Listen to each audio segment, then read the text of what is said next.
Fifth verse of the Tao Te Ching, quote, "Heaven and earth are impartial. They see the 10,000 things as straw dogs. The sage is not sentimental. He treats all his people as straw dogs. The sage is like heaven and earth. To him none are especially dear, nor is there anyone he disfavors. He gives and gives without condition, offering his treasures to everyone. Between heaven and earth is a space like a bellows, empty and inexhaustible. The more it is used, the more it produces. Hold on to the center. Man was made to sit quietly and find the truth within." Unquote. Living impartially. The Tao does not discriminate, period. Like heaven and earth, it is impartial. The Tao is the source of all, the great invisible provider. It doesn't show preference by giving energy to some while depriving others. Rather, the basic life-sustaining components of air, sunshine, atmosphere, and rain are provided for all on our planet. By choosing to harmonize our inner and outer consciousness with this powerful feature of the Tao, we can realize the true self that we are. The true self is our unsentimental sage aspect that lives harmoniously with the Tao. This aspect doesn't view life in one form as more deserving than another, and it refuses to play favorites, or as Lao Tzu states, he treats all his people as straw dogs. Lao Tzu uses this term to describe how the Tao, as well as the enlightened ones, treats the 10,000 things that comprise the world of the manifest. In Stephen Mitchell's translation of the Tao Te Ching, he explains that straw dogs were ritual objects venerated before the ceremony but afterward abandoned and trampled underfoot. In other words, Taoism reveres and respects existence impartially, as an ebb and flow that is to be revered and then released. With impartial awareness, the sage genuinely sees the sacredness within all the straw dogs in this ceremony we call life. This fifth verse encourages us to be aware of this unbiased source and, as a bonus, to enjoy the paradoxical nature of the Tao. The more rapport we have with the energy of the Tao and the more we're living from its all-creating perspective, the more it's available to us. It's impossible to use it up. If we consume more, we simply receive more. But if we attempt to hoard it, we'll experience shortages ourselves, along with the failures of having even a wisp of understanding. The Tao and its inexhaustible powers paradoxically disappear when we attempt to exclude anyone from its unprejudiced nature. The varied forms of life are illusory as far as the Tao is concerned, so no one is special or better than anyone else. This sentiment is echoed in the Christian scriptures, quote, "God sends rain on the righteous and the unrighteous," Matthew 5:45, unquote. Practicing impartiality is a way to incorporate this fifth verse of the Tao Te Ching into your life and to practice its wisdom in today's world. To that end, this is what I believe Lao Tzu was trying to impart to us from his 2,500-year-old vantage point. First, stay in harmony with the impartial essence of the Tao in all of your thoughts and all of your behaviors. When you have a thought that excludes others, you've elected to see yourself as special and therefore deserving of exceptional favor from your source of being. The moment you've promoted yourself to this category, you've elevated your self-importance above those whom you've decided are less deserving. Thinking this way will cause you to lose the all-encompassing power of the Tao. Organizations, including religious groups, that designate some members as favored aren't centered in the Tao. No matter how much they attempt to convince themselves and others of their spiritual connection, the act of exclusion and partiality eliminates their functioning from their true self. In other words, if a thought or behavior divides us, it's not of God. If it unites us, it is of God. Stay centered on this Tao that resides within you, Lao Tzu advises, and you'll never have a thought that isn't in harmony with spirit. And secondly, offer your treasures to everyone. This is what the Tao is doing at every moment, offering to all the entire spectrum of creation. Think of this as a simple three-step process. 1. Eliminate as many judgments of others in your thoughts as possible.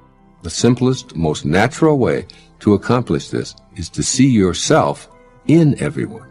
Remember that you and those you judge share one thing in common, the Tao.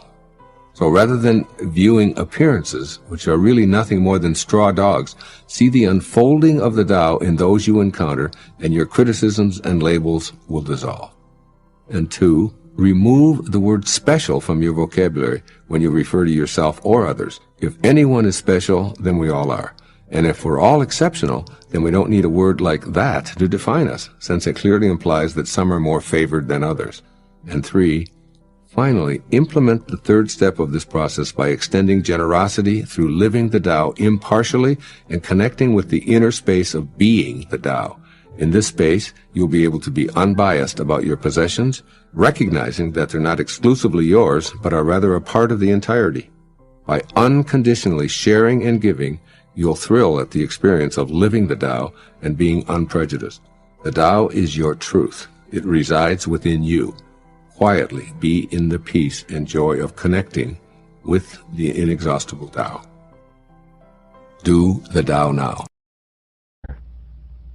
How will you experience your physical life when you have met this challenge of facing inward and living by the directives of your spiritual self? You will still chop wood and carry water, as the ancient Zen proverb tells us. You will not suddenly develop totally new talents or interests. However, you will have a level of awareness that lets you see things that have been hidden. Here are some of the insights that will give you a sense of peace and inner fulfillment. You will experience and enhance the meaningfulness of coincidences. You will become aware that there are no accidents in this intelligent system. You realize that everything that shows up in your life has something to teach you. You appreciate everyone and everything in your life. You are unable to entertain any doubts about the universal source of energy. You know that all beings are a part of it and receive sustenance from it. You are convinced that all weakness and falsehood come from a refusal to know this. You will feel loved. You will call for and accept divine guidance. This vital spiritual nourishment is felt in both your inner and outer experiences. Immobilizing fear diminishes as you feel the presence of the divine energy within you. All seems as it should be, even though you may not understand it. Your desires to right wrongs and fix the broken parts of your life are also part of this divine plan. You pursue your desires to serve God and humanity with clarity and peace. By focusing your inner energy on the beauty that surrounds you, you will receive that energy from your surroundings.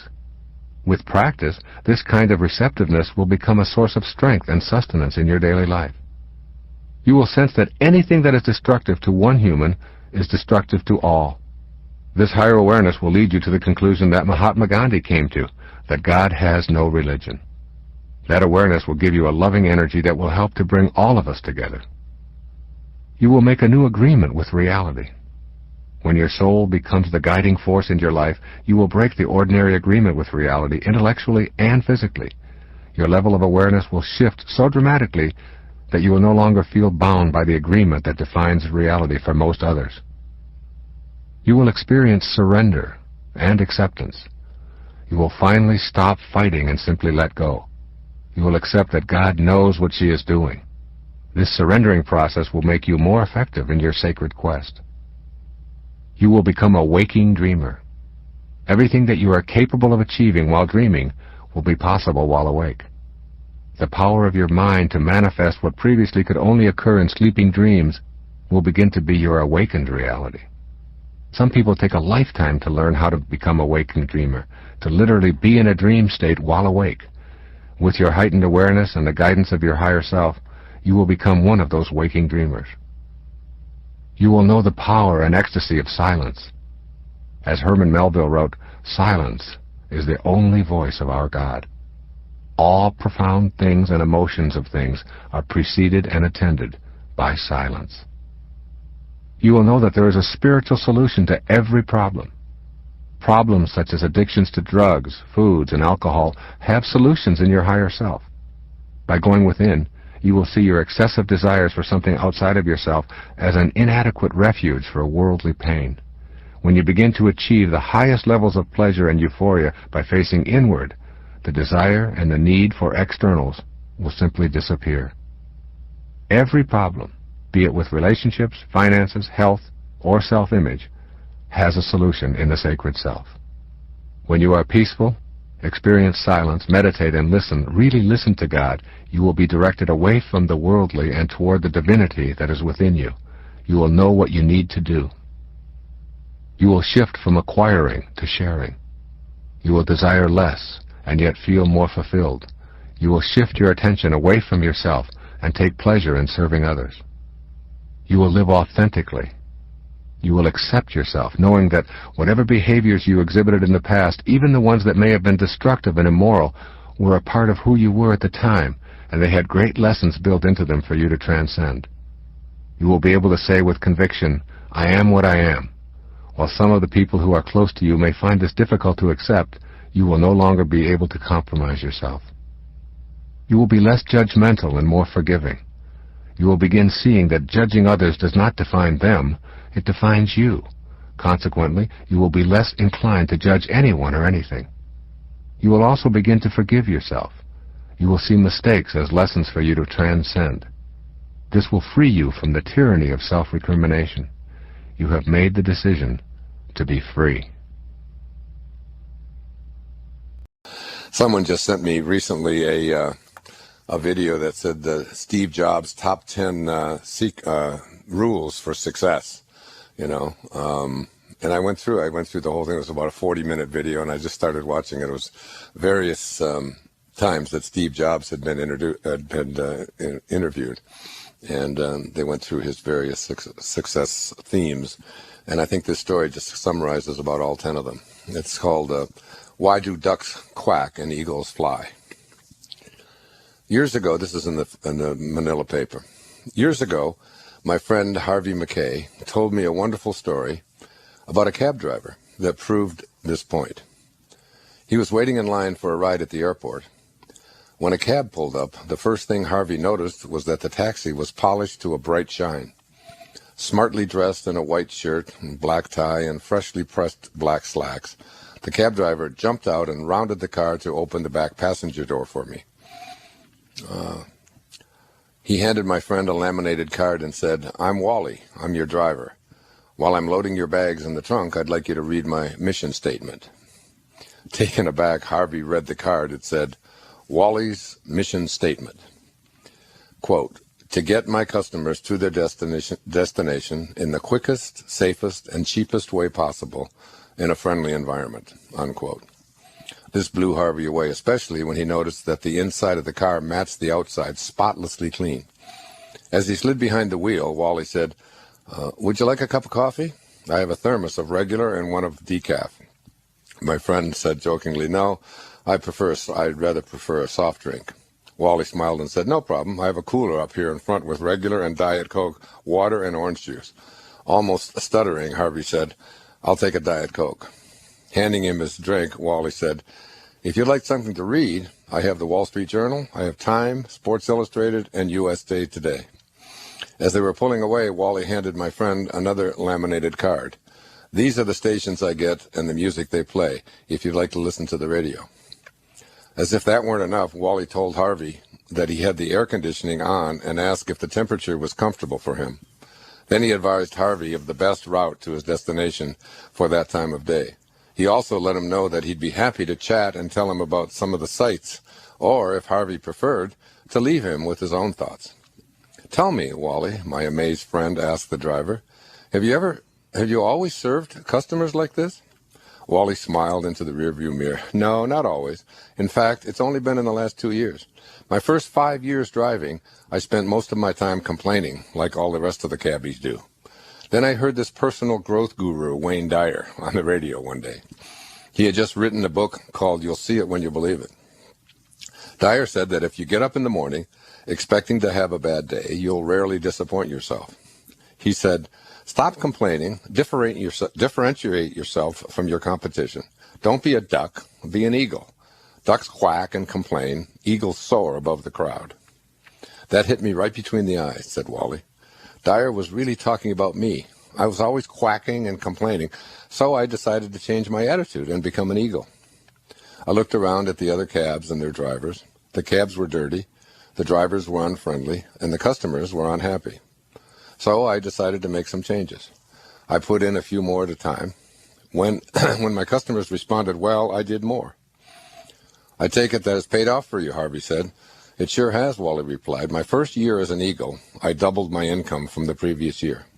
This year, I'll probably quadruple it. You were lucky to get me today. I don't sit at cab stands anymore. My customers call me for appointments on my cell phone or leave a message on my answering machine. If I can't pick them up myself, I get a reliable cabbie friend to do it, and I take a piece of the action. Wally was phenomenal. He was running a limo service out of a yellow cab. I've probably told that story to more than 50 cab drivers over the years, and only 2 took the idea and ran with it. Whenever I go to their cities, I give them a call. The rest of the drivers quacked like ducks and told me all the reasons they couldn't do any of what I was suggesting. Wally, the cab driver, made a different choice. He decided to stop quacking like ducks and start soaring like eagles. No one can make you serve customers well. You make that choice. That's because great service is a choice. And at the end of this story says, I hope that this story will serve as a motivation not only for our advocates, but also for people to look at things differently and make a choice to succeed in spite of everyday problems in life. Isn't that a great story? I love that. I'd like to give that to a couple of waiters I've had recently. Yes. That weren't very happy to be where they were. Well, you know, it's applicable to virtually everything. You don't even have to be out there working. It's applicable to how you run your family and how you run your home and how you go shopping. Virtually anything that you do, and including how you keep your own car and your own home and everything else. It's like if you change the way you look at it, and what he did is he heard this. I used to give this talk called Ducks and Eagles. This goes back many, many years. And I would talk about how eagles soar above the crowd and all of that, and ducks kind of just quack around and lay on always on the ground, and they're always stepping in their own duck shit and things like that. and eagles just had to soar above all of that, and learning how to be, how to change your attitude towards virtually everything that you do. Science is beginning to prove what metaphysics has been saying for centuries. That when you study life at the tiniest subatomic level, the tiniest level, that all of the particles seem to be on purpose and they're all interconnected in some mysterious way, and they're all sort of controlled by some force outside, some mystical thing, and they're all on purpose, and there's nothing random about any of it. That's all the new literature is coming out. There's nothing random, nothing happenstance in the universe. I find that so intriguing. If every subatomic particle is on purpose, and we're made out of those, then why not us? And when I see all of those people coming out of like when I was on Wall Street one day in New York, and I don't know if you've ever been there, at 5 o'clock, you go to Wall Street, and you watch thousands, millions of people. They're coming from underneath the ground, and they look like all these ants, like an anthill. There's just millions of people coming out from underneath the ground on all these little openings on all the streets and the subways, and they're all going someplace, or they're all going down into the ground, at 5 o'clock. And I look at them now, and I think they're all on purpose. They're all like those subatomic particles. They appear random to us because we're so limited in our vision. We tend to view everything from the limited perspective of our form. When you know that they're all on purpose, it stops you. You see that little old lady driving slow, you say, well, she's doing just exactly what she's supposed to be doing. She's right where she belongs. And you stop judging it and analyzing it. When you have lunch tomorrow, have a salad. And when you have your salad, take that piece of lettuce and put it in your mouth and chew it up. And as you chew it up, notice that something happens in your mouth, something called salivation. Saliva enters your mouth. Do you get up in the morning and say to yourself, oh, God, here we go again. I have to salivate again today. I'm so tired of this. Why me? Why every day? Salivate. It's all, if I could just have, you don't do that, do you? Salivation, not salvation, salivation is a principle that you are born into. And it works independent of your opinion about it. It doesn't care. When you start chewing up the lettuce, you have to swallow the lettuce, don't you? You don't say to yourself, I got to get the lettuce from here down to here. Does it ever go up? Do you ever go, and it's up here someplace? Never. There's a principle within you, this you that you are here, called peristalsis, which makes the muscles go down. There's a muscle movement that makes it go down rather than up. First I got to salivate, now I got to peristalse. Ugh, this is so depressing. You don't do that. Peristalsis is a principle that the I that is we, called you, is born into. And then you have to distribute that lettuce, mulch, throughout your entire system. You got to get some of it to your liver, and some of it's got to go to your armpit, some of it's got to go to your heart, some of it's got to go to your eye. You don't concern yourself with whether it's going to all go to the right, but miraculously, perfectly, somehow, the lettuce gets converted to the right nutrients all over your body. A principle, cardiovascular pulmonation. How many are sitting there right now beating their hearts? You got to do it 14,000 times every day. Are you doing that? Do you worry about that? Do you concern yourself? No. Your heartbeat is a principle that you are born into. If you can accept that and know that there are principles operating within you that allow you to function perfectly because you've surrendered to them, you don't think about them, is it so difficult to grasp that there are also principles in this larger body called humanity of which you are a part as well? Because at the same moment that you are a single heartbeat in the body called humanity, you are also one beating heart. Everyone who comes into your life in any capacity is valuable. The petty tyrants in your life are just as divine as those who provide you with encouragement and support. Emerson put this important lesson like this: the whole course of things goes to teach us faith. The whole course. This means everything that comes your way. Perhaps the single most significant person in my life, the one person who made the greatest difference for me and my own spiritual development, is a person who by all accounts was a petty tyrant. This man was my father. He abandoned his family, spent time in prison as a petty criminal, and was abusive toward his wife. At the age of 49, he died from excessive use of alcohol. I have no memory of him.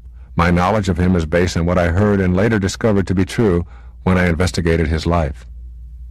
Yet this petty tyrannical con man was the main character leading to my transformation. I wrote about forgiving my father, and you'll see it when you believe it. I discarded the hatred and the bitterness that I had carried with me for a lifetime. A single act of forgiveness and letting go opened the way to my sacred quest and the writing, speaking, and living of the miracles I write about. I learned what I had to transcend. Make a list of all the people you have written out of your life as evil or scumbags. Write down everything that their presence taught you. Have you learned to not repeat victim behaviors? Reconsider that so-called scumbag's value to your life. You could not have learned the lesson without that person. The evidence for this is that you obviously needed to bring that person into your life because you did. Look for the fullness of God in everyone. Realize that in some unfathomable way, the fullness is operating even if you cannot see it. You have been facing the wrong way. The most important insight you can have is to realize that you have been facing the wrong way for the better part of your life. Take a moment right now to experience what I mean. Picture yourself in any position that you like, standing, sitting, lying down, whatever is easiest for you to imagine. Now look at that mental picture of yourself. What you see in this exercise is a you who is always looking away from yourself, always looking outside of yourself. You are facing the wrong way. Now imagine being able to shift around and face the opposite direction. If you could in some magical way do so, then you would be facing inward. We've all been taught to look outside of ourselves for sustenance, to look beyond the self for power, love, prosperity, health, happiness, and spiritual fulfillment. We've been conditioned to believe we get life's bounty from somewhere outside of ourselves. But it's possible to reverse our gaze from outward to inward. And when we do, we find an energy we've sensed but not previously identified. There dwells within all human beings a divine energy. The power of this energy permeates our entire being and permits us to perform every function in the vast repertoire of human thoughts and behaviors. There are two aspects to this divine energy. The outer aspect causes the heart to beat and the lungs to inflate and the senses to function. It essentially keeps our physical bodies alive. The inner aspect of this energy is dormant, but it can be awakened. This inner universe is vaster than the outer universe. Inner joy makes all joy that is experienced in the world of the senses seem meaningless. When the divine light within you is experienced directly, it adds a radiance to life, unlike anything that can be described with words or pictures. When you discover your sacred self, you awaken this dormant inner energy and let it guide your life. The word most commonly used to describe this inner force is spiritual. When I talk about spirituality and being spiritual, I am describing an attitude toward God and the inner journey of enlightenment. I'm speaking of expanding the godlike qualities of love, forgiveness, kindness, and bliss within ourselves. In my interpretation, spirituality is not dogma or rules. It is light and joy and focuses on the experience of love and inner bliss, radiating those qualities outward. I call the journey to discover your sacred self your sacred quest. You need to begin looking inward at who you are and why you are here instead of outward at the physical world and things within it. There was an instant in time when you were nowhere. The moment before your conception, you were nowhere. Then, in one holy instant, you went from nowhere to now here. There will be another holy instant when you will go from nowhere to now here. We call that moment death, yet you, the divine, changeless, eternal, invisible you, will live on. If it is true that we are a part of an intelligent system, we can assume that we go from nowhere to now here for some purpose. With this realization, you can stop doubting that you are a divine creation with purpose and just accept that you are. You are a part of this intelligent system, and you are here for some divine reason. That reason, you can surely guess, is concerned with the spiritual inner energy I am writing about. Knowing your spiritual self is your sacred quest and your life challenge. So many of us have grown up believing that who we are is this body we carry around, the job we perform, and the religion we practice. Our lives are involved with externals at the same time that we see that they are always changing and shifting. Yet somewhere inside of ourselves, we feel the same. You may not have given that self aspect much of your awareness, but if you do, you will discover an inner self that never changes but is trapped in a changing world. Someday your physical self will probably rest beneath a tombstone that records the date of your birth and the date of your death. But your inner soul knows you are eternal. Knowing this in a way that leaves no room for doubt will greatly enable your sacred quest. When you reach that state, knowing that who you are is the unchanging self, you will be on purpose in your life. Sogyal Rinpoche, in the Tibetan book of Living and Dying, puts this into words that are worth framing. In the modern world, there are few examples of human beings who embody the qualities that come from realizing the nature of mind.